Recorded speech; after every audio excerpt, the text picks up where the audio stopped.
welcome to Last Week On, the podcast where we take our favorite TV shows, movies, books, video games, everything at this point, and we go back through them.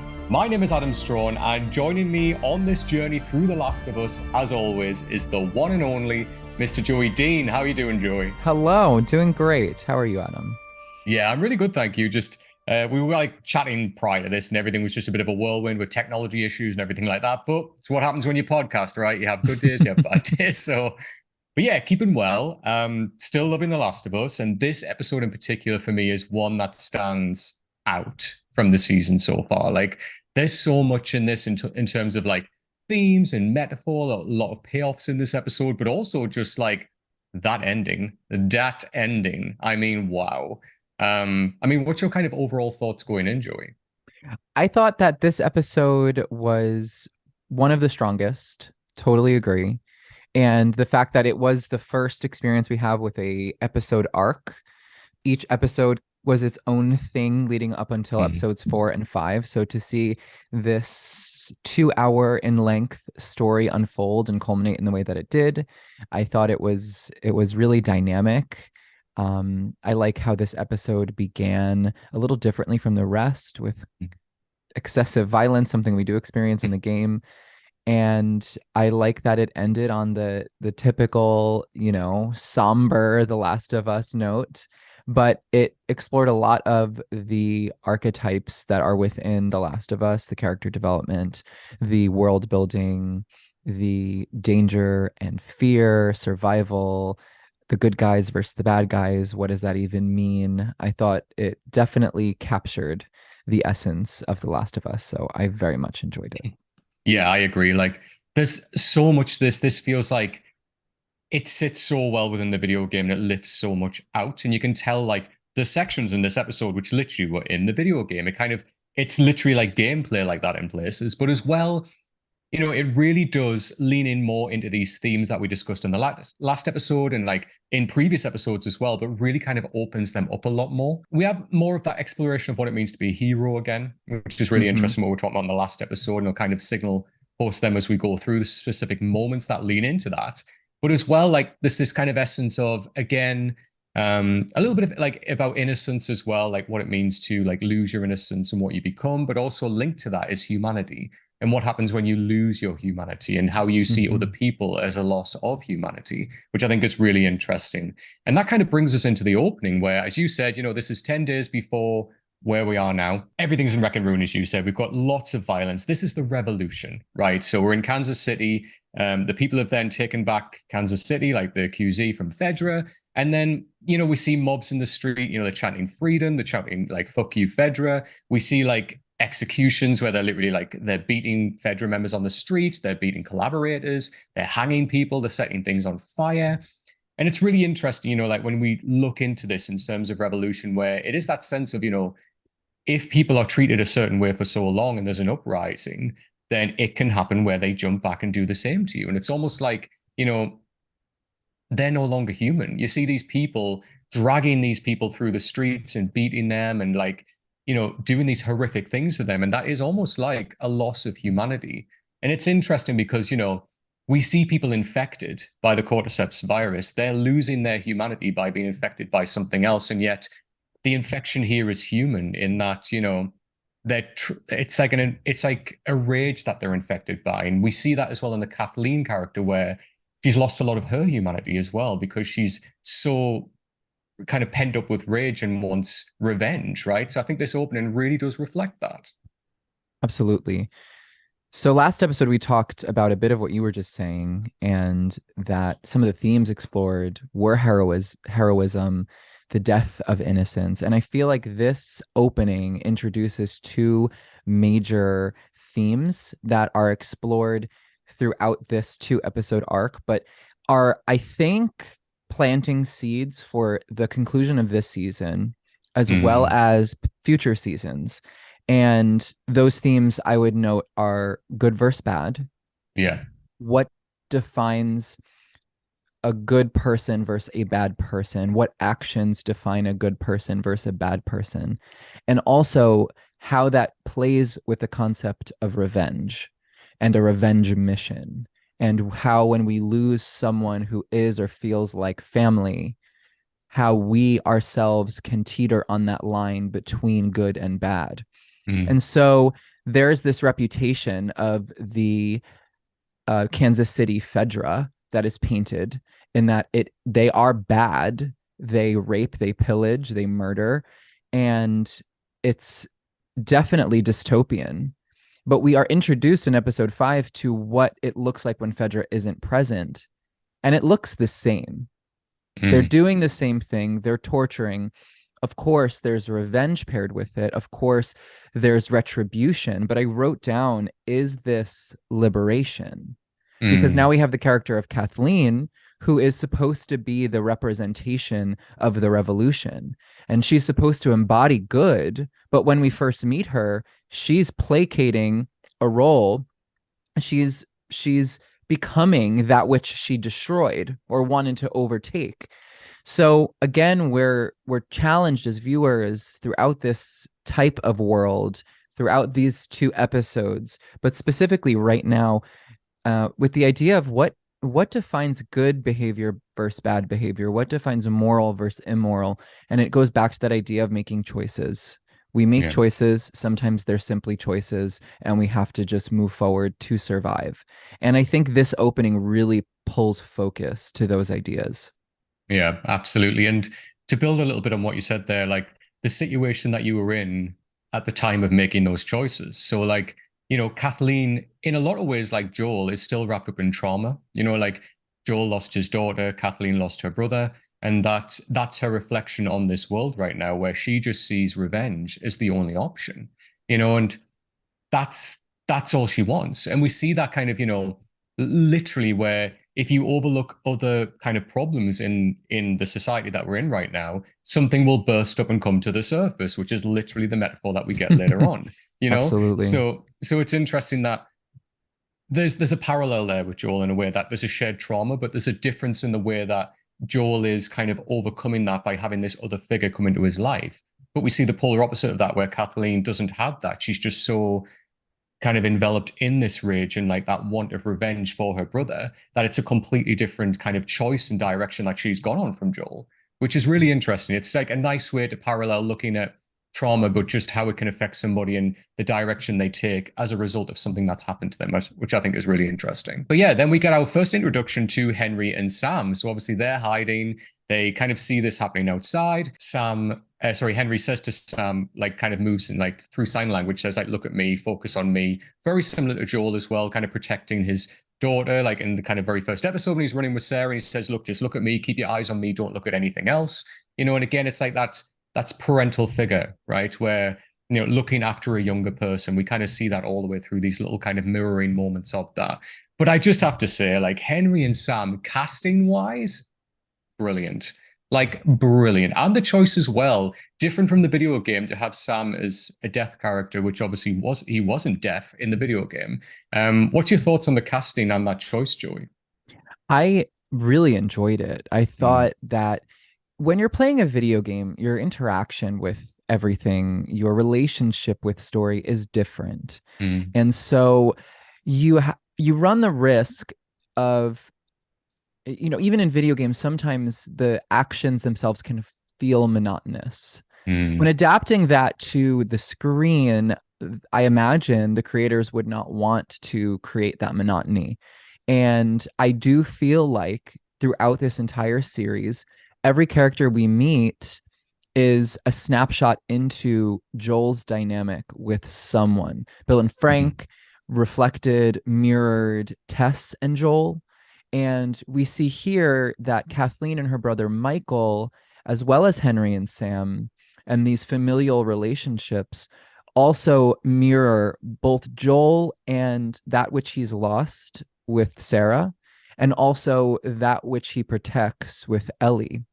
And mm, so I think if Henry and Sam were to not offer this nuanced lens into character development, it would feel monotonous potentially. There would be a little too much of the same.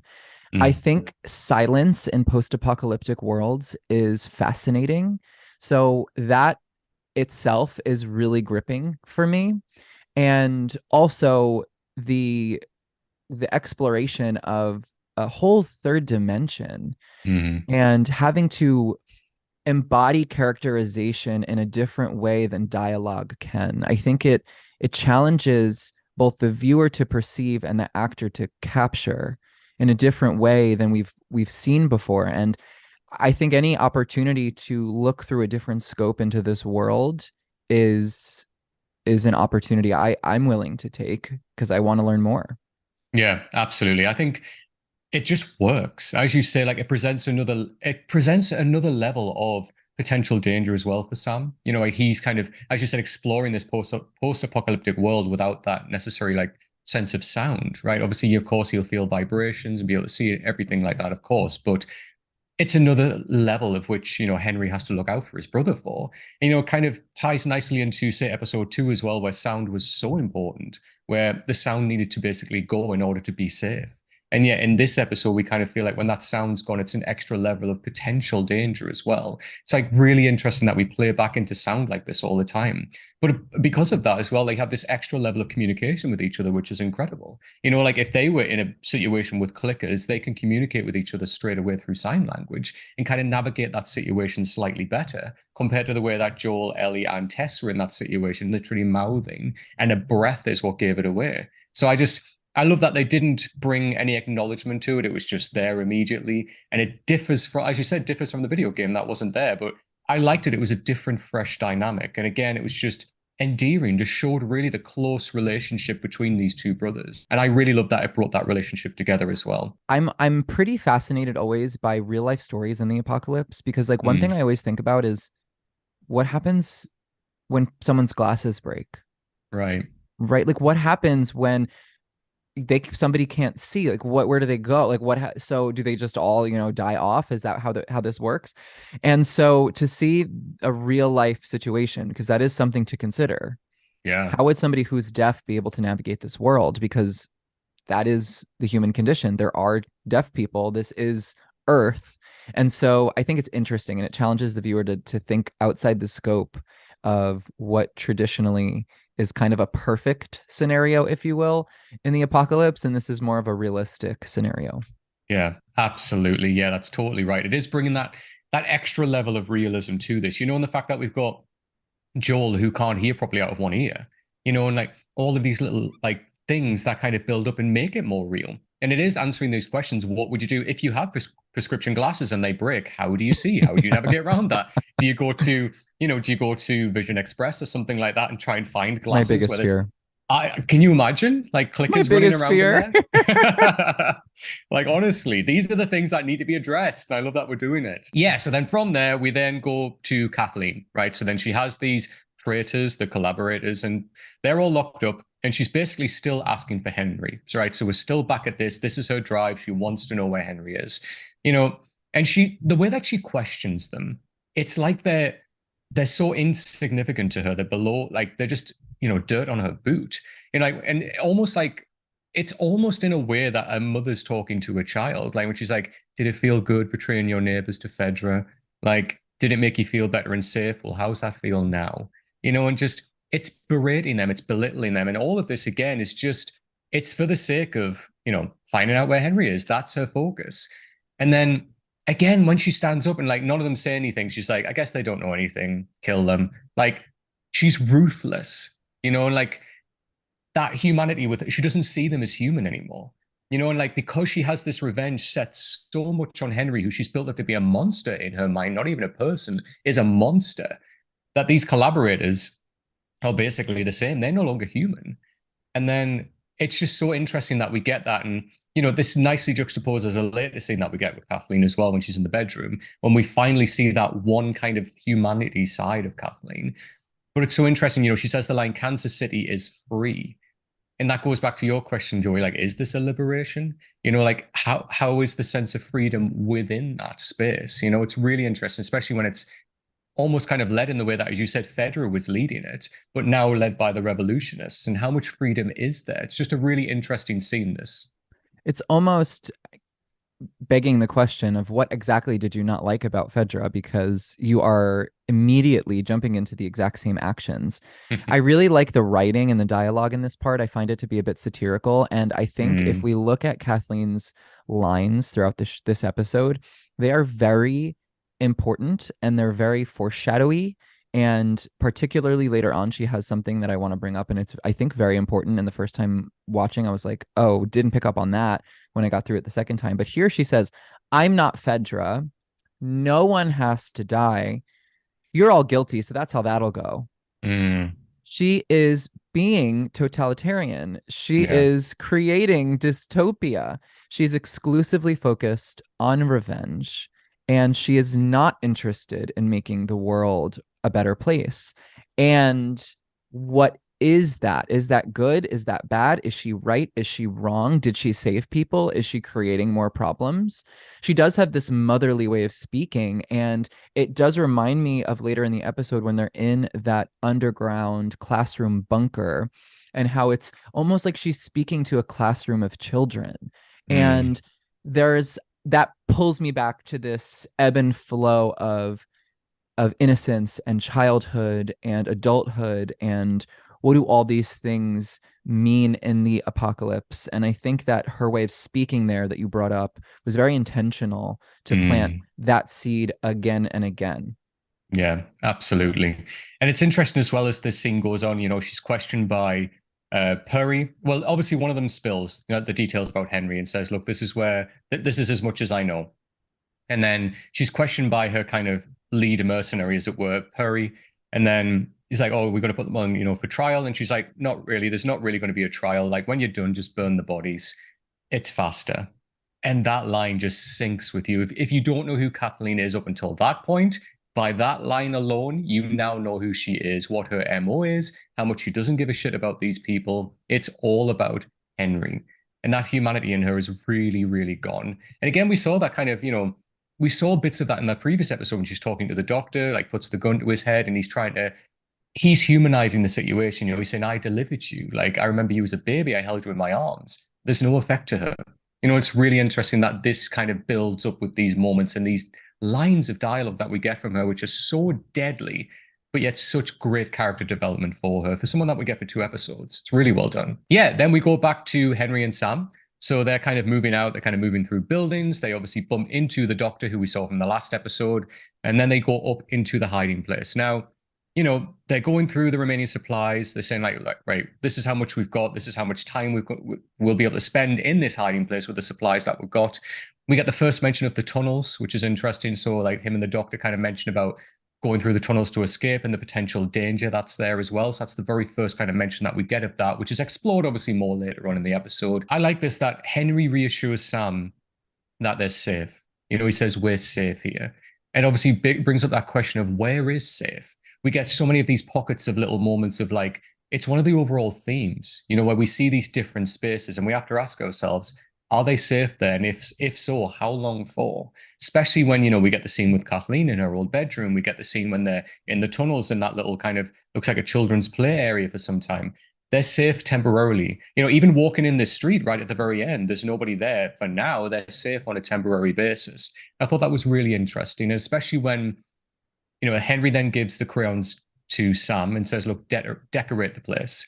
This is harping back to themes of, the episode with Bill and Frank. Frank wants to decorate this place where Bill has made himself safe. He wants to decorate it and make it feel more alive, make it feel more homely, make it feel more like a home, like a safe space. And it's nice that, we see again, like they're both starting to draw. And this is kind of the start of the overall theme of like superheroes with Sam as well. My favorite aspect, which comes back later in that underground classroom bunker, are the walls and Mm, how they're painted, how they're yeah. drawn on. I really like this idea, and this is something I brought up a few times now, but the idea of life forcing its way into empty, dull spaces, Yeah. and how this is a representation of life. It's a representation of story. It almost reminded me of caveman drawings, if you will, and how people, when they didn't have anything, they would tell stories by just creating pictures on the walls to create their own narratives. And for Sam, his narrative is that there's a superhero in this story, and Mm, he wants a superhero. He wants someone to come save him, or he mm, wants to be that. And the idea of being a hero makes the difference. It makes the apocalypse a little more tolerable. And so we have Henry comforting Sam, and that's Henry showing up as Sam's superhero. yeah. And then we have Henry painting the mask onto Sam, which is Sam showing up as his own superhero. In Mm, last episode, we spoke of Joel's perception of Tommy wanting to be a hero. And we see at the end of this episode Ellie's desire to be a hero, the subconscious belief that she can save people. She believes she can. And as we have explored now in real time with later episodes, in moments in which she could not save people, now that she potentially has something that could cure, or so the fireflies believe that they could, she her blood can cure, or something in her can cure this apocalypse. Ellie is beginning to become that belief.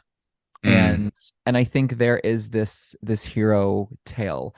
But that was really my favorite part of this. I thought it was so sweet, and also how it's juxtaposed with Henry's really honest approach to parenting Sam Yeah. for his safety, and just saying this is how the world is. This kid's going through a lot, and nothing is being sugar coated. I mean, he's being told that the doctor is most likely dead. They're running out of food, and stakes are high. And the only thing that's going to help Sam feel safe is by Henry showing up as that hero and saying, I'm not scared. We're good. Yeah, absolutely. And again, there's a lovely moment between them as well when he asks, like when the doctor isn't coming back and he says to Henry, did they kill him? And Henry kind of just like says yes, it's just being honest with him. And then like rather than the reaction is a hug, I love that, just arms up and just reaches out for his brother and just needs that physical kind of reassurance in that moment. And it's just a beautifully played moment. And I love that Henry's response is that, but also, as you said, drawing the mask, getting that paint, the orange paint, and like puts it over his brother's like eyes. It's like kind of like a superhero eye mask, right?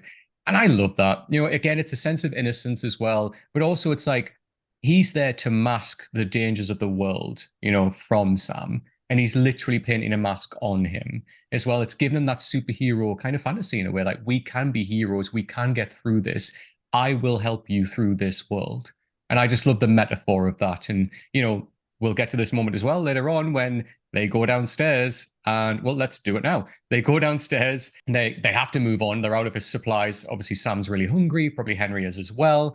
And then, Henry kind of like steps up and looks through the glass. And again, we have the sign, the orange sign, the reflection goes over Henry's eyes as well.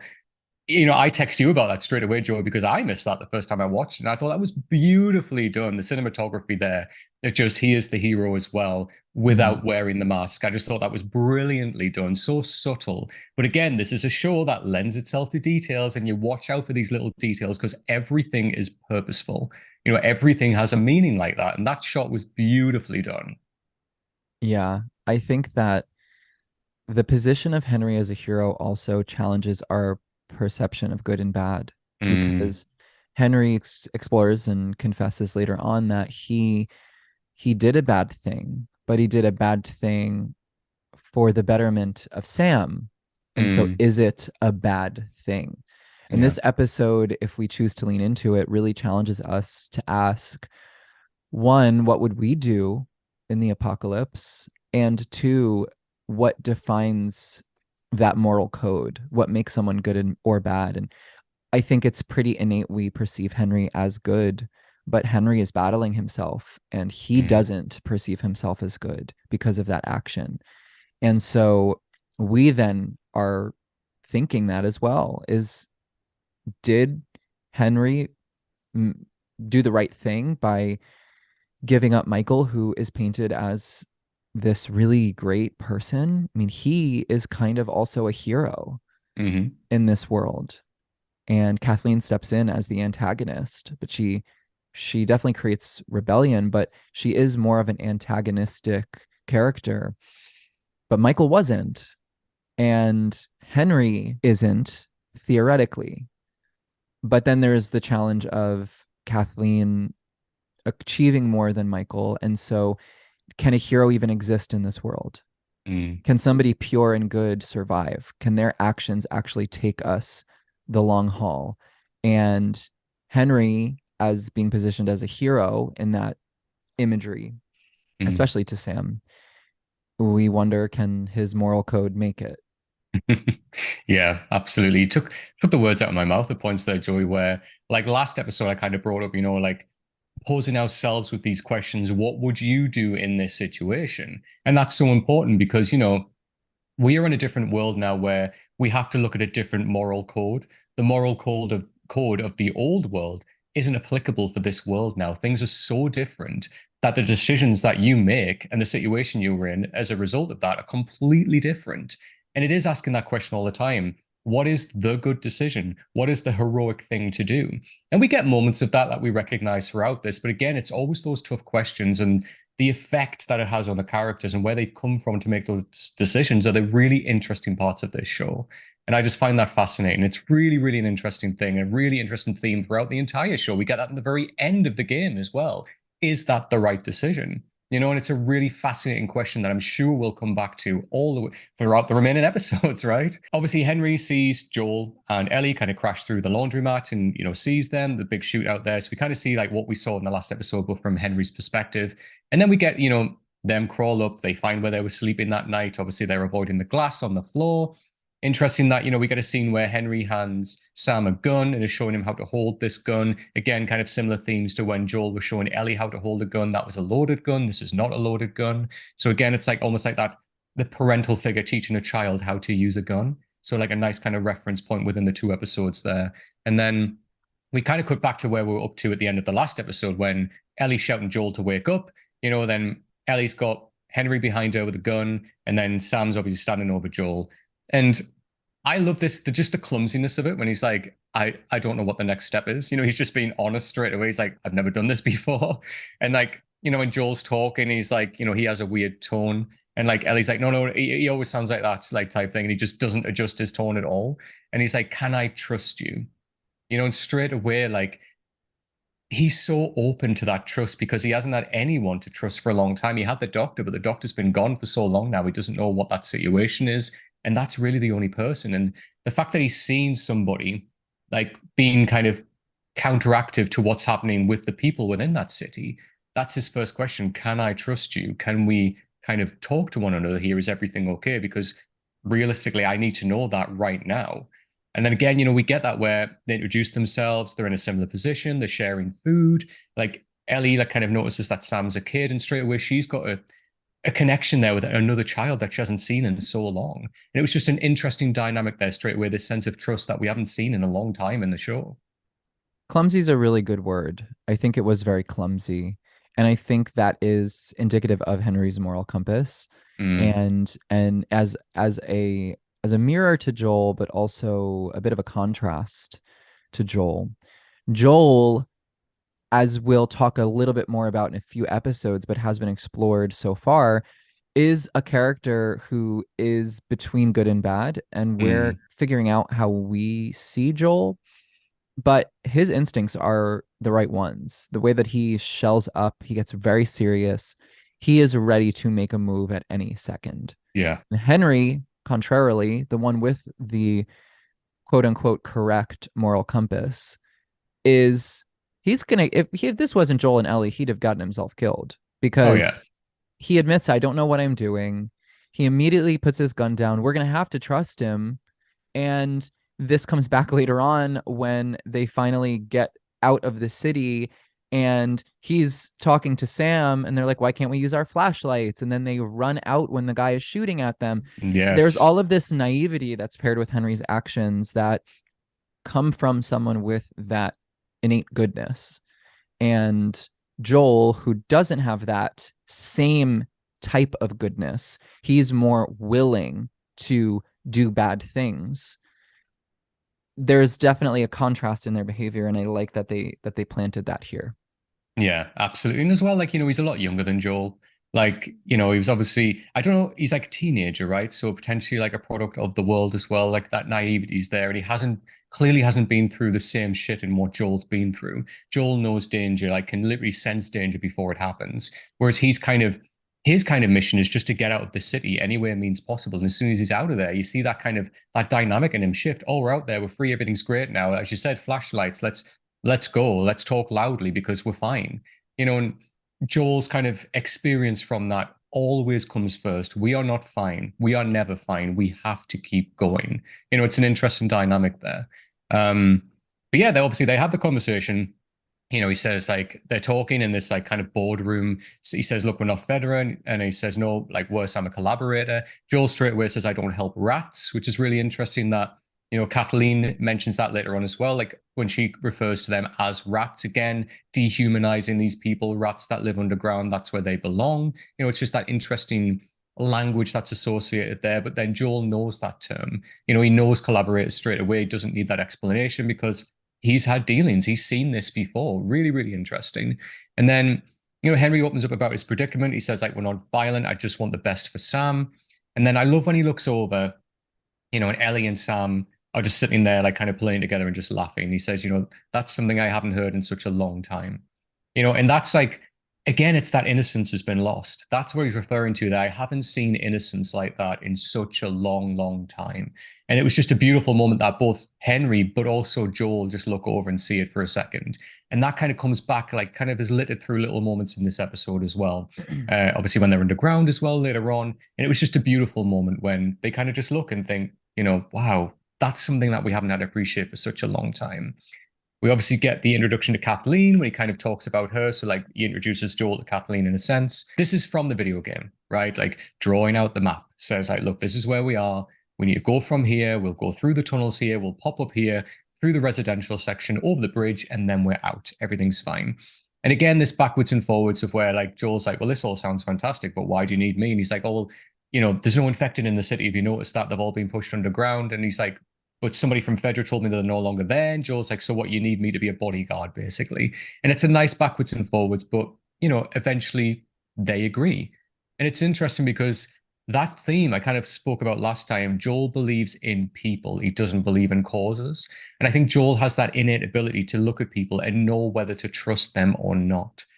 And that resurfaces quite throughout the show as well. I really enjoyed Joel's quick note saying, I don't know exactly what he said, but it was something along the lines of about Kansas City Fedra and how there's almost this reputation that Kansas City is as bad, the Fedra was as bad, and Henry affirms that, and he says, "Yep, the rumors are true," but it almost expresses this connective tissue between the world.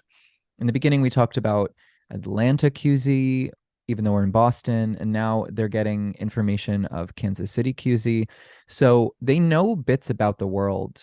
So there is information, but it's rumored.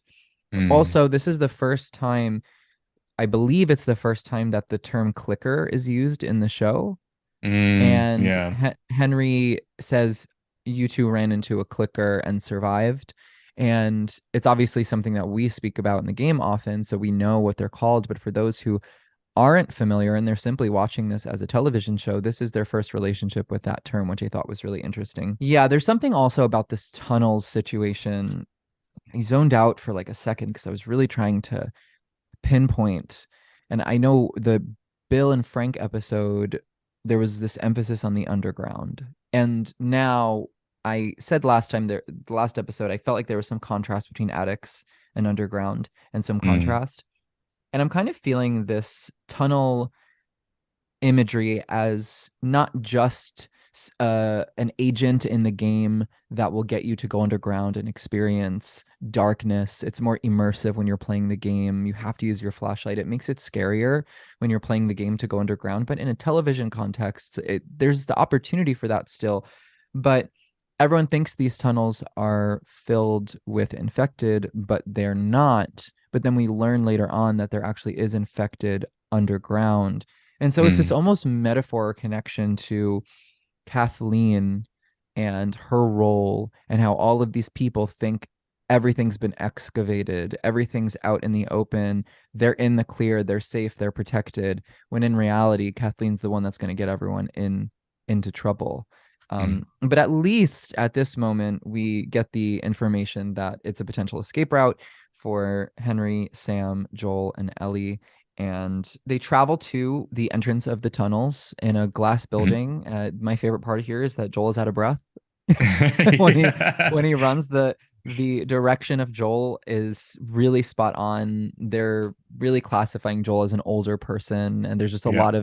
a lot of things with the loss of his hearing and him being winded walking upstairs and now being winded when running, that comes up later on about his relationship with the ability to take care of someone and how he's getting older and he's not as survivable, if you will. But they go underground and Henry immediately celebrates, which is very indicative of Hmm. Henry's character and the naivety there and how he's like, look, my plan worked. But actually, Joel's like, no, no, no, no, no, no, no, wait. And Hmm. so there's this, and that keeps happening. They enter this space with a castle painted in front of a door. They talk about that there were rumors of communities underground who escaped, and Sam rushes to go to the door. He gets so excited, and Joel immediately stops him and says, "No." Again, Joel is this voice of reason in Yeah. this dynamic of these two, Henry and Sam, who are really naive and they don't quite get the world. They don't understand what is at stake, even walking into a room blindly. How Henry doesn't stop Sam, but Joel stops Sam. Very Mm. indicative of how Henry is perceiving this world and his relationship with this world, and ultimately will be Henry and Sam's undoing. At some point in time, it would be their undoing. But they Yeah. go in this room, and it is a former classroom, essentially, for children. A lot of paintings on the walls of trees, butterflies, people. There's a soccer goal painted on the wall for Mm. kids to play soccer. And we get this really nice zoom in on a backstory in the game that's pieced together of the character Ish and the picture which says Danny and Ish, our protectors. Mm. Again, this idea of heroes within this story. And they decide to spend some time there, and we get a little more of a conversation between Joel and Henry about Henry's backstory. Yeah. So then obviously, I love the moments as well when, Ellie and Sam, I think in these moments, like when they're going over the comic books, again, like in the game, the comic books are something that you can collect like all the way through the game. Yes. And it's really nice that we get obviously the title of the episode as well. When, she says, to the edge of the universe and back, endure and survive. And Sam obviously teaches her how to say that with sign language as well. And it comes back to this theme straight away of like kids seeing heroes in comic books, like, and their heroes are in the room with them right now. Like Joel is this like hero in a sense to Ellie, and like Henry is a hero to Sam, and they're in this sense of safety. And it was a beautiful played moment there where like their innocence and their love of this, exploring those heroes are right there with them in the room. And I just thought that was really wonderfully done. But then yeah, like as you say, like there's the emphasis on we can stay here, we'll be safe for a while, we might as well stay, and then pop up in the cover of Dark, and that'll be an easy way for us to get out. Obviously, Henry explains everything to Joel of why Kathleen's after him, right? And again, it is this sense of Joel even apologizes to him early, and he says, "Look, I called you a rat earlier on. I don't know you. I don't know your circumstance. I apologize. That probably wasn't best of me." And then even when Henry starts to explain it, and he says, like, I'm not really a great person. I didn't make a good choice. This is what I had to do. And straight away, you think that it's something, as you're watching the episode, you think it must be something linked to like, protecting Sam, like potentially maybe because he's deaf or something like that. And then you get the line about leukemia, and things change. The dynamic in that conversation switches immediately, where he's like, look, I needed this medication, the medication that worked. Obviously, there wasn't a lot left. I needed to give Fedra something that would give me the rest of that medication to keep Sam alive. The only thing I could give them was Kathleen's brother, right? The leader of the resistance. And again, it's asking that question, what would you do? Right? Like, what would you do in this situation? If it's your brother, you're in this post apocalyptic world, you can't take him to a doctor. For any other treatment, you are thinking on your feet. And the repercussions of that decision are massive in this episode. But yeah, just he says, like, I'm a bad guy because I did a bad guy thing. but yet, in a sense, to his brother, he did the heroic thing because he saved his life. It's an interesting question, interesting dynamic that we keep coming back to, and I love this exploration. I love when it poses that question, asking you literally, what would you do? I love that Henry says that he killed a man. And Mm, then later on, Kathleen explains that Michael was in prison, in Fedra prison. He told her not to have a revenge mission and to forgive Henry. So even though Henry was a reason that Michael died, he didn't kill Michael, but mhm. he carries the weight of this so much that he believes that he killed someone. Yeah, But he says I lied, and he didn't lie originally. He didn't kill anyone. He did rat someone out, but he didn't actually kill anyone. I thought that was really interesting mm, and definitely brings us to the end of the episode with some foreshadowing there. Ellie says, what happened to them?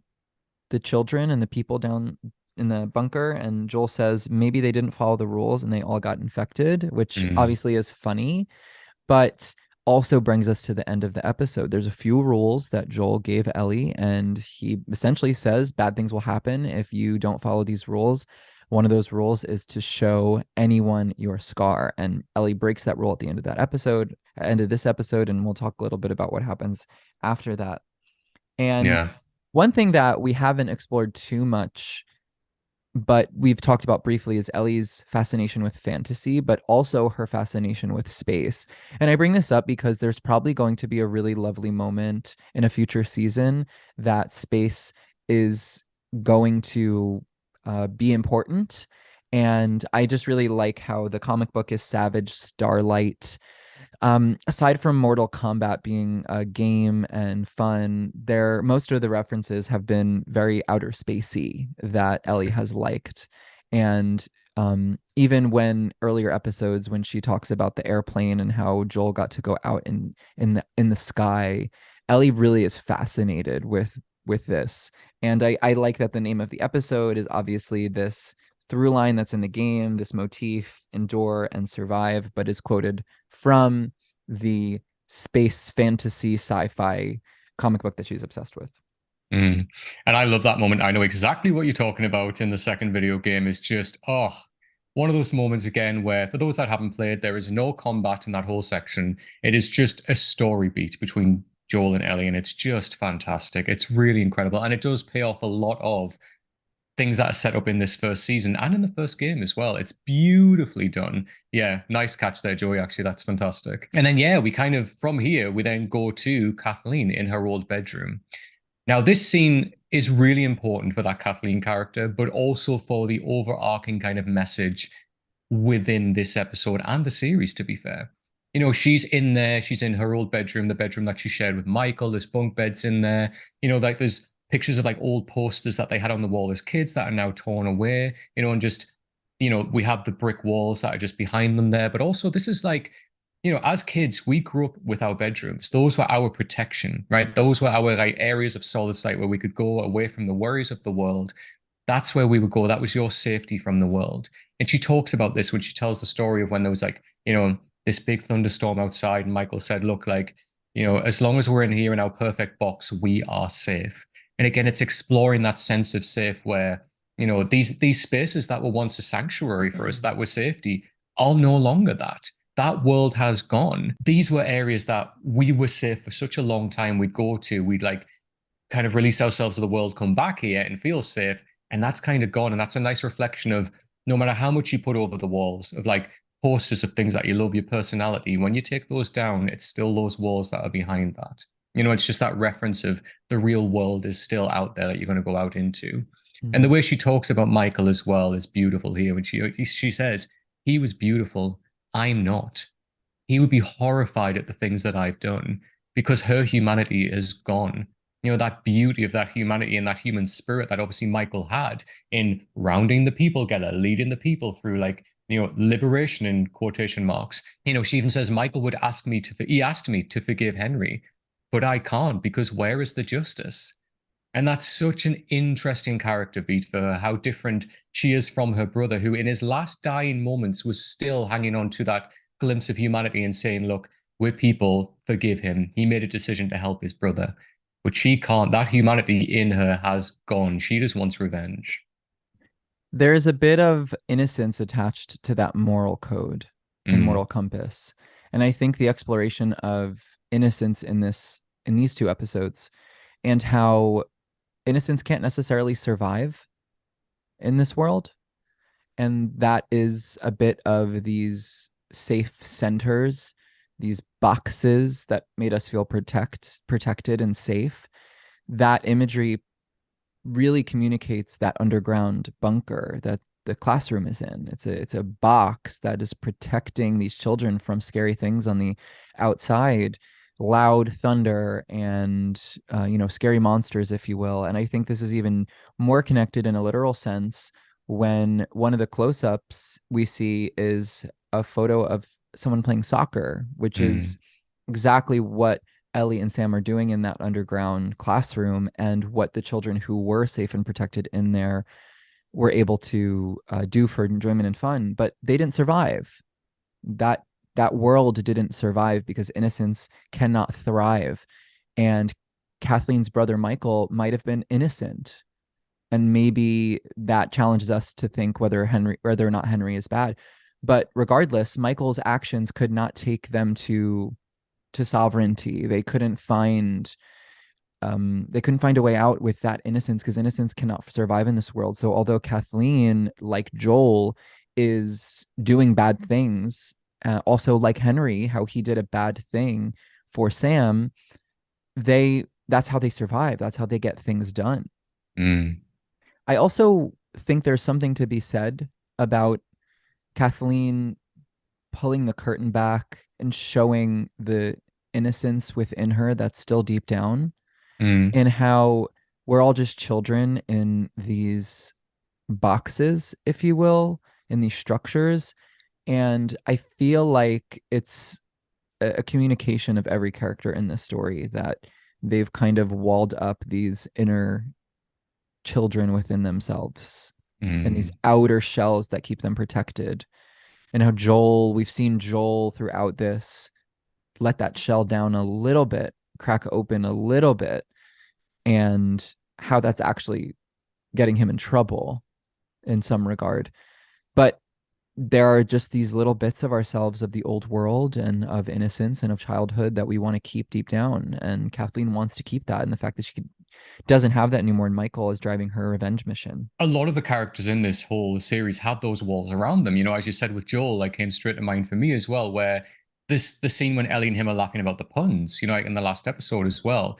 He's having that moment of when he can have that almost childish laugh again, that childish innocence of let's just laugh at a pun and forget about the world for 10 seconds. But then we see the repercussions of that if you continue living a life of doing that, where it can then lead into danger. Those walls have to come back up because you have to be ready. You know, we go back to episode 3 when Joel even says to Bill, you know, that fence will last maybe a year.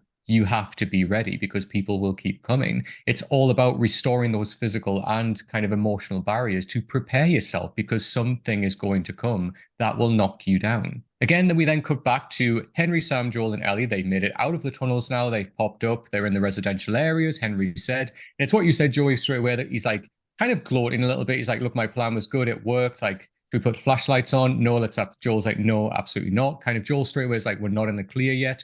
You can even tell the way like they're walking with such a like relaxed kind of demeanor, whereas Joel's the one in front who's like on edge, like looking everywhere, scanning to make sure that things are safe. You know, and then Ellie talks about that they're going to Wyoming, and like Joel looks back at her and she's like, what? It doesn't matter. Like her trust is fully in them at this point. She's like, look, you know, potentially they could come with us. And then this conversation, Ellie's allowed to be a teenager again for a brief moment. Those walls are coming down, and then we get reminded gunfire. You know, from a sniper, they all get down. Those walls are straight back up, and that's a perfect example of that right there. Where you know Joel's the one who's being very stoic, very on edge, very kind of looking at every single possibility, whereas these younger people are just, hey, we're out, we're free, everything's fine. You know, we can just let our guard down. Oh no, you can't. And that one gunshot, that's just a reminder of you can never let your guard down in this world for too long. All of this is from the video game, right? This is literally the video game where, you know, Joel says to them, look, stay here. I'm going to go around. He says the guy's a shit shot. We see again like the naivety of Henry where he grabs Sam, he tries to run away. The guy shoots near him, he then pulls him back and gets back down. And then Joel's like, look, stay here. I'm going to go and find him. So then Joel goes round.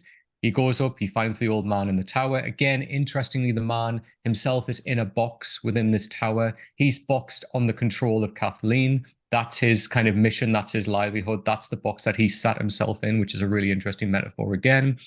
And I love that Joel gives him a chance. He says, like, please don't just, put the gun down. Please don't do this. And the man as well just turns to try and shoot Joel. Obviously, Joel takes him out.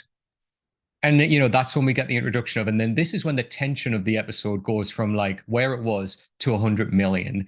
When Joel hears on the radio Kathleen's voice saying, have you got them? Have you got them pinned down? We're on our way. We are close. And I loved all this. For me, this is just yes, yes, yes, yes. I loved all of this. Where, Joel straight away picks up that sniper rifle. He like shouting to them, look, run, run. And then we get, as you said in the last episode, Joey, we see the vehicle with the word run on there. These vehicles, that word is not for to help people. This is a sense of danger. Run because you're going to die. Like, I just loved all of this, like the run on the traffic, like Ellie, Henry, Sam, like they all start running. And then this is like perfectly from the video game. This is one of the moments I was talking about. You could tell this is video game. You're playing as Joel. You've got the sniper rifle. You're shooting down to try and hit that driver. I love that Ellie's kind of running, pointing backwards, trying to fire her gun as well, trying to do almost kind of the heroic thing here. And then the very last second, Joel gets that shot where he hits the driver. And obviously the truck goes over, piles into the house, and then sets on fire, which is really important for what happens later on. It definitely was a big shift energetically, and I think those who like the series like this for action are definitely getting their payoff now. Yeah.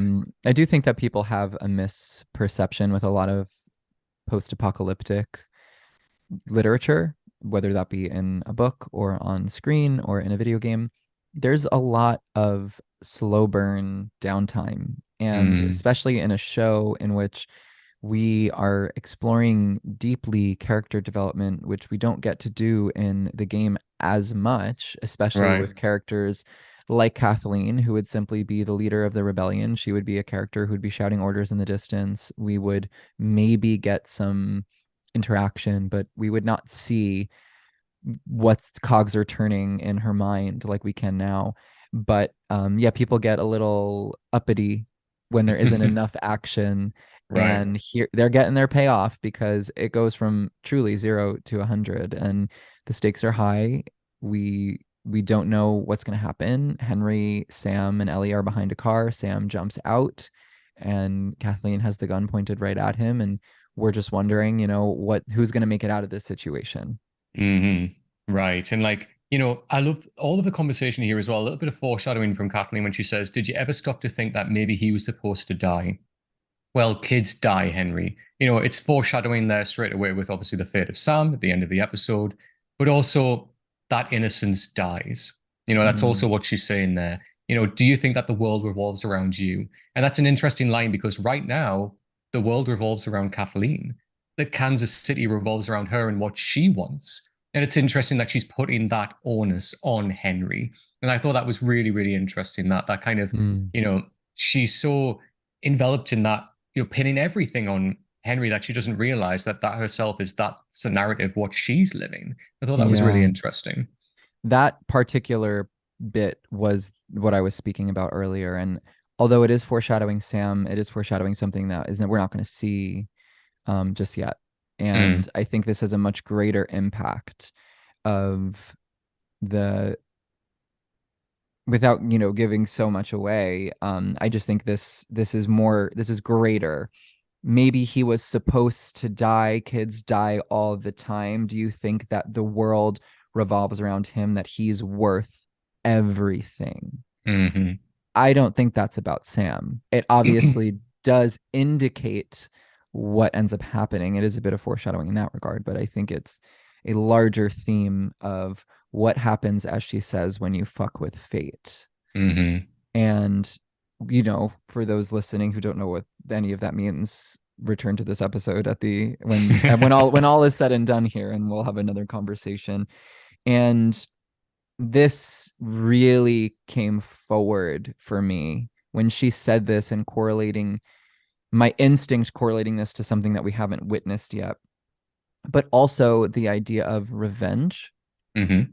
paired with that story, and how that story ends up becoming one of revenge, and Hmm. how revenge takes different faces on and from different people explored as a result of those actions, that when someone fucks with fate and does put someone before the worth of everything, it made me look back at these two episodes and realize Kathleen is a mirror for a lot of other characters that we have met and we haven't met, and that her revenge mission for someone she cares about is much deeper than exploring what's happening in Kansas City. It's way more Absolutely. than that. And this was when it all clicked for me. And I thought, oh, that's why they put this here. Now it makes Yeah. sense. And that's beautiful foreshadowing for the second game, which, as you've hinted on there too, Joey, is a revenge game, but revenge in from two very different characters for two different reasons. Mm, And, this is kind of dipping into that where you are seeing a lot of that in Kathleen and what that's done to her. And you are going to see that again in a huge way, which I'm really excited to see. But yeah, that's definitely foreshadowing for a lot of things, like that moment, we are kind of getting a little bit of foreshadowing of Sam, but also, as you said, of what's to come for characters we are yet to meet and for the development of characters who we will meet later. She's about to kill Henry, and then the truck sinks down into the ground. I remember watching this and just being like, oh my God, like this moment, this was incredible. So, like, the truck goes down to the ground. We then hear the sound of the infected, and then this horde bursts out of the ground. And this for me was just like, it's what you said, Joey. If anyone has wanted some action up until this point, this is your episode, baby. This is where it's all at. Like, everything is happening here. So video game, like when Joel's like covering them with the gun, which is what you do in the video game. And like they're just trying to run. Like, Henry and Sam run off immediately. Ellie's trying to run as well. She's being covered by Joel, obviously, with a gun. She then jumps into the car. And then when that bloater emerges, I mean, can we just wow? Like the look of the bloater and like the danger of the bloater, they've captured that perfectly. And I love the moment of when like Perry, which is the name of like her, close mercenary, just looks and just knows. And he says, look, you go, like, I'll try and hold it off. You just run. Like, you are what is important right now. You go. And just that scene when he kind of, shooting at the bloater and the bloater just grabs him and tears his head off like a doll. Like, just wow. Like, the ferocity of that creature is captured so, so well. And again, I love Joel's reaction. This acting from Pedro Pascal is amazing when he saw that happen through the scope of the rifle, and he has that moment when he takes a breath and he actually shakes, like of the thought of, oh my God, what am I going to do against that? And he just shakes before putting his eye back to the scope again. And I just thought that was epic. That just captured everything of fuck. Even someone like Joel, who, yeah, I've seen him being fearful, but not to the point of where he's been like stunned to the point of, oh my God, like I am trembling right now. And I thought that was really, really beautifully done. yeah. And also, we've established a little bit up until this point that people don't encounter clickers often. Mhm. So, what about a bloater? Who encounters a bloater? Has Joel Right. even seen this before? And it was discussed in episode 2 when Joel, Tess, and Ellie are walking outside across that bridge and they hear the sound of the infected. Ellie talks about the ones that are like bats, and she talks Mm, about the ones that sprout or send off sporic gas, if you will. right. Those are the bloaters. That's what she's referring to. In the game, when you shoot at a bloater or when you try to kill them, they do release a gaseous substance. So part of the difficulty of fighting a bloater is you have to be at a particular distance from them because that gas will hurt you. And so, yeah, how many people have actually encountered this? They're all stunned because this isn't something that they talk about often. I Mm, will say, from a technical standpoint, I didn't really like when the camera was forced slow-mo on Perry's face when he saw the bloater. I'm sure that that was a choice they did in post-production later on, but I don't think that they filmed in the frame rate of slow-mo and then they right. forced it to be slow-mo, and it felt very like 2005. Like it was giving very Law and Order SVU feels.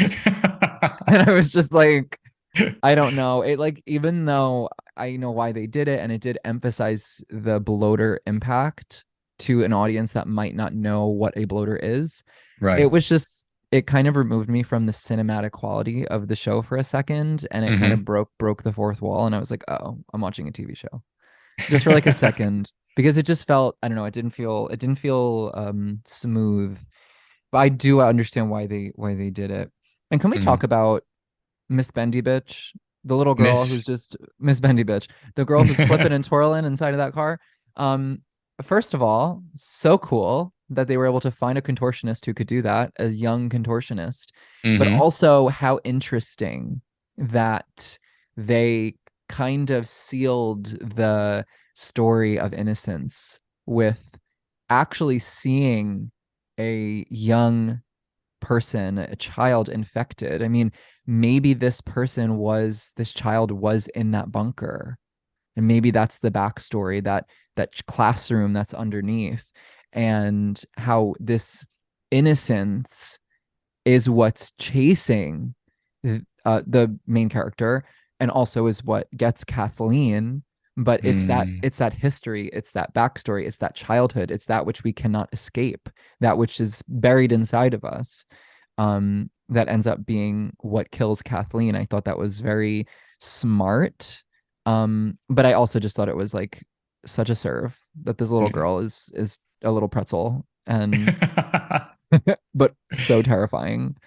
You know what she reminded me of? Like, like the little girl that Sia uses in her music videos that dances for Uh-huh. her. Like, literally, Yeah. put a Sia wig on her, and it's the same person. Like, it's literally her. Yes. Like the way she was bending and moving was Oh my just gosh. Uh-huh. It's giving fantastic. very Like, Reagan walking down the staircase. my God, Yeah, yes. Sia's definitely in that world. She's a little creepy. Absolutely. Like Sia was there in the background controlling that child. She Yeah. like tell me differently. Um, I loved it. And again, it's everything what you said, Joey. Like, and I, had this written down, innocence as well. That's what that child represents, that loss of innocence and how innocent can be the death of you. But again, it harkens back to that, well, kids die. And then we see this Oh, child who well, has there died. there they go, girl. Yep. Yep, You're gonna be there they heartless are. toward children, then no, they're gonna get you Yep, back. exactly. You're gonna die. But the moment after this scene was my moment of the episode. This is what we've been building up to, right? Like everything here. Ellie, this whole exploration of being a hero, what it means to be a hero. She wants to save the world. This is her heroic moment. And I text you about this. I remember after the episode, I was like, Ellie's hero moment for me. I was like a little bit emotional, like watching, just because I thought, yes, this is what I loved. When she sees Sam and Henry, they're pinned under a car. There's obviously two clickers that like trying to reach under and get them. And this moment of when Ellie, for a second, she looks down the street and that's her getaway. She could run, but then she just no pulls out her little knife and off she goes. And this was epic. Oh, Joel's covering her, shooting the infected that's coming close to her. She's making her way across the street. She then gets across. I love when she turns around for a second. There's three of them coming. This like lorry or van just wipes them out, and then she does not hesitate. She makes that decision straight away in this moment, gets a knife out, pulls it back, stabs it in the neck, and then goes to the other one, stabs it in the neck, and then grabs and just pulls them out and says, "Come on this way, follow me." That for me was so perfectly played up. The way that the music kind of swelled as she was doing it. But again, we've had this build up, and this is perfect payoff. And I love to see this in media when we've had this reference kind of through the episodes. Ellie talking about being a hero. What does it mean to be a hero? Can I be a hero? I want to save the world. And it harkens back to kind of that line from Spider-Man in a way, from Into the Spider-Verse. If you can just save one person, you focus on that. And that's Ellie's moment here. These two people who I've just met, who, I'm building a relationship with, they're innocent people to a degree. They're good people to a degree. I'm going to save them.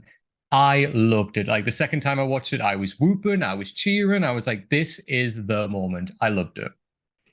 We learn more in episode 7, the backstory of Ellie, and Mm-hmm. how this is potentially a really traumatic moment for her to see people she knows she's starting to care about be attacked. Yeah. And I think that it is definitely aligned with what we've perceived thus far, that Ellie wants to be a hero. She wants to correct her mistakes or what she regrets deep down, things that she has lived over in her head over and over again.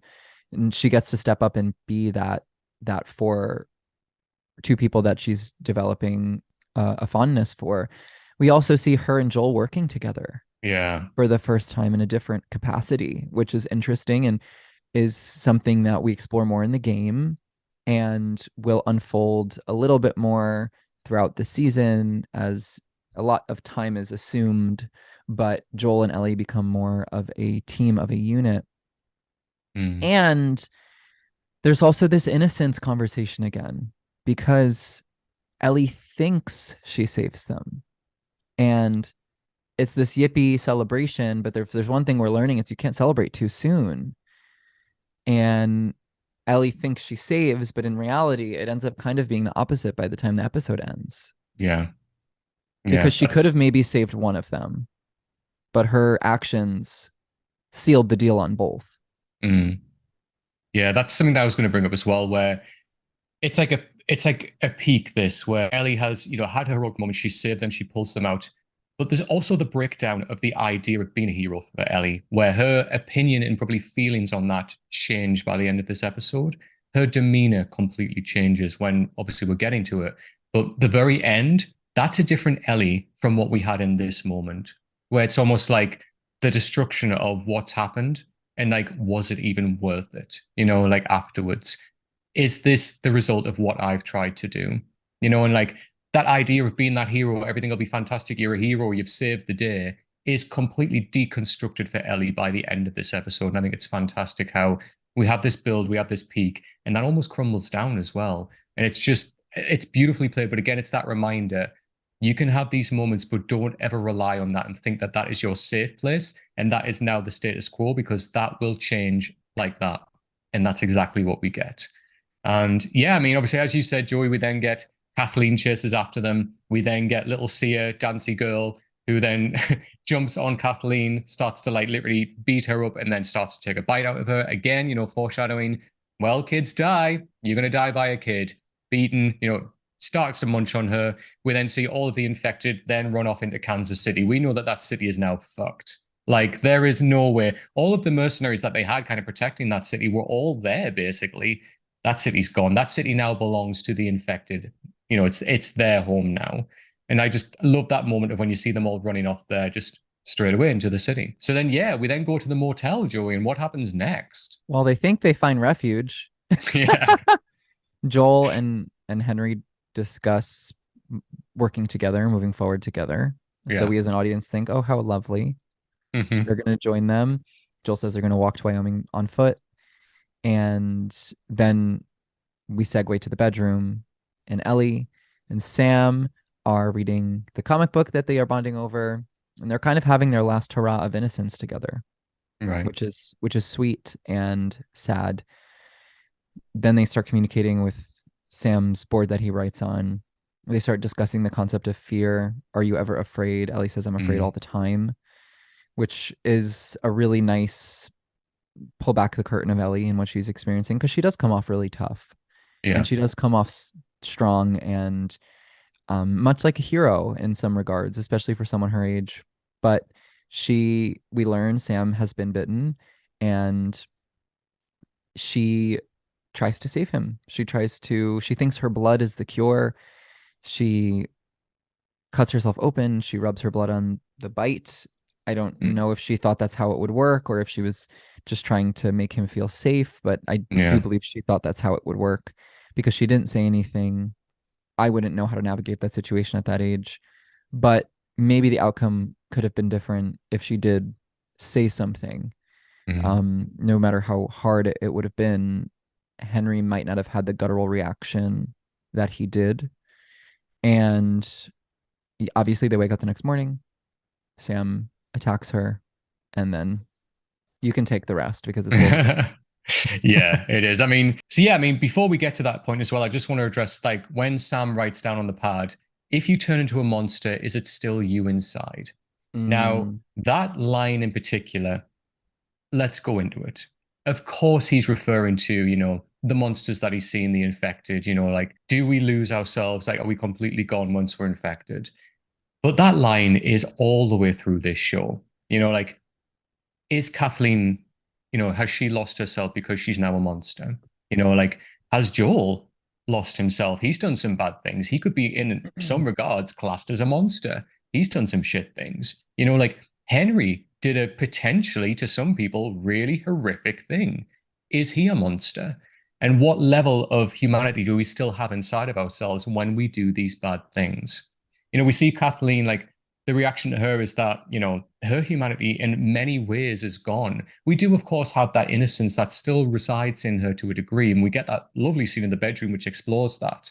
But the way she sees people, the way she treats people, the way that she's governed by that revenge narrative now, a lot of that humanity is gone. And she even admits that. She says, Michael was beautiful. I'm not. Interesting language there, linking back to being a monster. And I just thought that was a fascinating line, which, to put at this point in the episode as well, where we've got two children who have, the essence of innocence, talking about being a monster and the way that they see monsters. They look at superheroes battling monsters in space. They've seen this infected who are literal monsters that have no humanity in them anymore. And I thought that was really prevalent as a theme that is overarching for characters and the decisions that they do. Joel, not to spoil something, but right at the very end of the season, as we'll see, is Joel a monster for things that he does and a decision that he makes right at the end of this? And I thought that was a really interesting line to really place in there. Well, it definitely, the idea of being yourself beneath brings me back to what Kathleen said about her brother making her feel safe inside those boxes, and Right. how for me that was communicative of the innocent self that's buried within the outer tough shell that keeps us safe and protected. Just as we're learning, there is more to Joel than where he was at when we flashed forward in episode 1, and he had an outer shell. Did he become a monster? Question mark. There was still Joel deep down, and we've been watching it unfold. This idea of monster definitely explored throughout this season, and also without giving anything away, but briefly talking to the souls of us who have experienced The Last of Us 2, I think this idea is really explored through Abby's character. Yes. And aside from the fact that pretty much any character in The Last of Us 2 can be perceived as a monster, Abby's character is one that we meet as a monster, and we learn there's more deep down and there's a story behind it. And so I think this episode does set up a bunch of things to come. And this is, I think, the last moment of that. Yeah. No, 100%. And I just think these are, as you and I have said, Joey, like, there's so many moments throughout the show where a line or a moment or something happens. Hang on to those details because the payoff will come again. And not even just in this first season. Definitely the second season's already confirmed that it's going to happen. It's going to start filming, I think, soon. Hang on to these moments because there will be payoffs and, like, foreshadowing of these little things that we'll see come back in a bigger way or explored in a different way in another season, in another episode. But I think that line in particular was so prevalent. It's just brilliantly played. And then we go to, as you said, this really sad, depressing moment when, Ellie wakes up. She then sees Sam sitting, facing away from her. She then goes to see if he's okay, to see if, she's managed to save him. He's obviously turned. They then burst into the room where, Henry and Joel are. And then Sam's on top of Ellie. She's trying to fight him off. And straight away, Joel's instinct is to shit, like, get a gun. Henry snatches it off, like, off the ground away from him. And there's that moment of hesitation. And then he just shoots, obviously, his own brother in the head. And, like, as we say, like, this episode, in terms of energy levels and everything, goes all over the place. The dynamic in here, we're at a real low, where it's so tense. Like, Jesus Christ, he's just shot his brother. And then, Joel knows what's going to happen here, I think. Like, the sense of Henry, like, the look on his face, the shock, the tears coming down his face. He's like, what have I done? That's almost like that's his purpose gone now. That looking after his brother, like, what else does he stand for? Like Sam is gone. And then obviously turns the gun on himself and kills himself. And even Joel, like, is trying to say, no, like, no, Henry, don't. He's gone. And I love that the camera lingers on Bella Ramsey's face. I mean, the acting from Bella Ramsey is just amazing. the tears down, the way that even Ellie like jumps, like flinches and even go like lets out a guttural sound, just like a like, oh my God, I can't believe I've just seen that. It was just beautifully played. So, so well done. Up until this moment in the show, Bella Ramsey's reaction, I think for me, was the most moving split second that I've experienced. This whole scene, everyone was so strong Mm, as actors. It was so gut wrenching. It made it so much more impactful. But Bella Ramsey's reaction, that moan, the tears, what Ellie just witnesses is just the fact that Bella Ramsey was able to capture that so well. I mean, what a powerful young oh actor. yeah, absolutely. It was just wonderfully done. And I think reaction is always, for me anyway, in horror movies, when we see somebody react to something that we can't see, it elevates that sense of horror and that sense of emotion. And we get that here where we, of course, didn't see, Henry shoot himself, but we just need to see Ellie's reaction to understand the emotional impact of that moment. And it just plays off so beautifully. And then we come towards the end of the episode here. So they've buried them outside, and like, again, they're really kind of stoic. They're just very quiet. They're just reflecting on what's happened, basically. Like these last couple of days have been hell more than anything else. I like that Ellie wrote on the notepad, I'm sorry. That's her apologizing. She couldn't save him. I'm sorry for this happening. Puts the note down on like the notepad down on Sam's grave. And then Ellie straight away. Like, this is what I meant about the deconstruction of feeling like a hero. That's gone in her now straight away. She's very cold, very direct, very Joel. Which way's west? Let's go. Like, let's just go. Like, I'm over this now. I tried to be a hero. I literally saved them at one point. I tried saving Sam with my blood, this thing that has been driving me for so long. My blood is the cure. I'm going to save the world. In my kind of version of that, I tried saving him when I cut my hand and he still died. I'm no longer a hero. And it is kind of that deconstruction of that thought in her mind. And her belief of that's died. Then let's go. And then they walk. Last episode, you and I spoke about the reverse role of Joel and Ellie and how Joel is undoing that which he's learned during the apocalypse. Mm, And he's becoming softer. He's rediscovering his innocence. He's rediscovering those things deep down that existed when he was a father to Sarah. And Ellie is doing the opposite. She's becoming harder. She's becoming more shelled off. She's becoming more calloused by the yeah. world. And this is the real turning point. Mm, There will be future bigger turning points, but this is one of the turning points in which Ellie is that innocence is kind of sealed. And I think that Ellie's character will remain, but Ellie's not going to be soft like she was previously. right. And that setup is really going to influence the future of The Last of Us and Ellie's role in the show and how she kind of becomes this, I don't want to say warrior, but this really capable human in the apocalypse.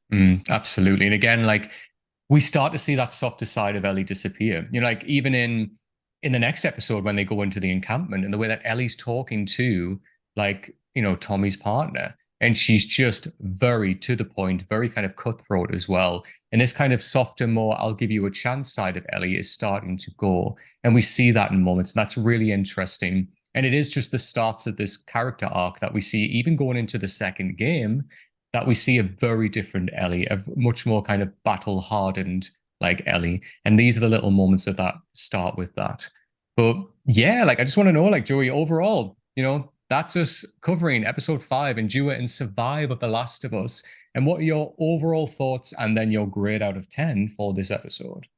I thought it was fabulous. I don't really see this as one episode. I do see this as two. 4 and Yeah, 5 same. are they're kind of the same deal. I I thought it was next to episode 3, I thought it was the most moving. Mm-hmm. I thought it was the most heartbreaking. And I find the dynamic quality of these last two episodes to be really profound examples of storytelling. Mm, The way that the writers, the directors, the everything, the whole team of The Last of Us was able to take us through this world, show us something brand new to what in comparison to what we've seen thus far, to take us through the minds of characters, the ones that we're familiar with, ones that we just meet for the first time, to fall in love and fall in hate with characters and have that all pull together with these themes that in the last moments conclude and are punctuated, and with all of these other motifs that are being set up for the future, these moments of foreshadowing, the intentional dialogue. I thought it was really fabulous. yeah, I agree. It's like, for me, this episode does the best of everything that The Last of Us does. Like everything together in this episode. And again, as you said, like we said this, episodes, like the last episode, sorry, and then this episode for me tie together beautifully. Like 4 and 5, it's like part one, part two. But I think especially this episode, it just it has the best of everything. We have all of the character stuff. We have the big kind of action set piece. We have those quieter moments. We have those themes and metaphors that they've been exploring all the way through the show. And it just really elevates that and brings it together without kind of forgetting what The Last of Us is, which is character driven. This is a view of characters in this dystopian world and how it affects people, how we survive, what we need to do to keep going on. And I just loved it. For me, like this was a real high point of the season. Again, the emotion of this episode is you as the viewer, you're all over the place. Like how you feel kind of happy with this relationship that's built, and then absolutely, ecstatic by this big kind of action-packed moment, this heroic moment from Ellie. And that's all completely destroyed and kind of, the rug is swept out from under you again because this happens at the end. But what a perfect reminder of the thing that we've been saying all the way through this, which is never get too comfortable on something because that will change immediately. We loved Tess. We got so comfortable with Tess, gone. Like things will change all the time, and you just have to find a way to keep going on. And I think this episode really stood as an example of that and was brilliantly done. I went back and forth in my mind with the rating. I landed on 9 out of 10.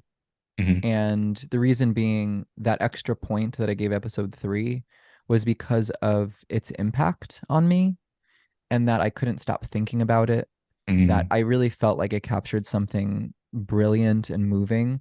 And although I think that technically, when it comes to filming and writing and storytelling, this was arguably perfect. It had all of the good stuff, down to little details that you won't pick up unless you're familiar with the game or familiar with the future of the show. Mm.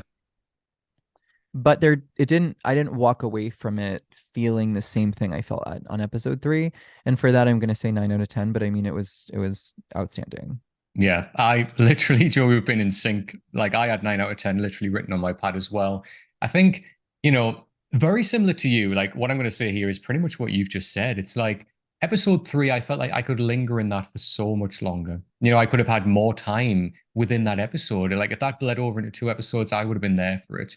Like that time, like the way that we lingered with these two, like those two characters, and how beautifully well done that story was told. I could have stayed there. And then literally, as you said, it lingered with me as well for days after I was still thinking about that. And I think the reaction online and people talking about episode 3 has been the episode that has lingered with most people. And it was just beautifully done. And as you said, like this episode, technically it does everything great. Like it does, as I said, like the best of what The Last of Us does, really. We get those big action beats, we get those character beats, we get all those themes and metaphor and all of these things explored still. But then this is done, chapter kind of closed, we're moving somewhere else now, and it feels right to move on from this. Whereas I still, for me, episode 3, I could have lingered within that just a little bit longer to really enjoy that space. But yeah, brilliantly done, brilliantly done. And yeah, I rest on 9 out of 10 as well. This show is just, it's fantastic. It's high quality. It's doing everything, at such a high standard. Just another solid episode. But yeah, that is our coverage of The Last of Us episode 5, Endure and Survive. Another solid episode. And yeah, Joey, I thank you again for coming back and doing this with me. This has been incredible. I am loving this. Tell everybody where they can find you on socials. You can find my personal socials at Joey Dean Official, everywhere. And you can stream my band, King Vagabond's music on Spotify, as well as follow us at The King Vagabond on all socials. There you go. So go and check them out and give them a listen. Do it now.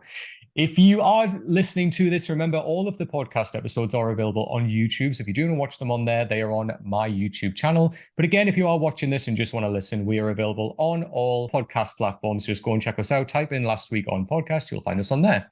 Remember, we are on all socials as well. So if you do want to check us out on Instagram and Twitter, type in Last Week on Pod. You'll find us on there. If you do want to follow me, I am at Strawn87 on Twitter and on Instagram. So if you type that in, you'll see my face. Give me a follow if you want. So, Joey, I just want to say thank you again for coming back and covering this with me. This is incredible. I've loved this, and I am excited for the next episode. Thank you, Adam, as always, for having me. I'm always excited to talk about this world, one that I have loved dearly for a decade. And yeah, the next few episodes will definitely be something to talk about. Absolutely. I'm excited for it. All right, everyone. Until next time, take care. Bye.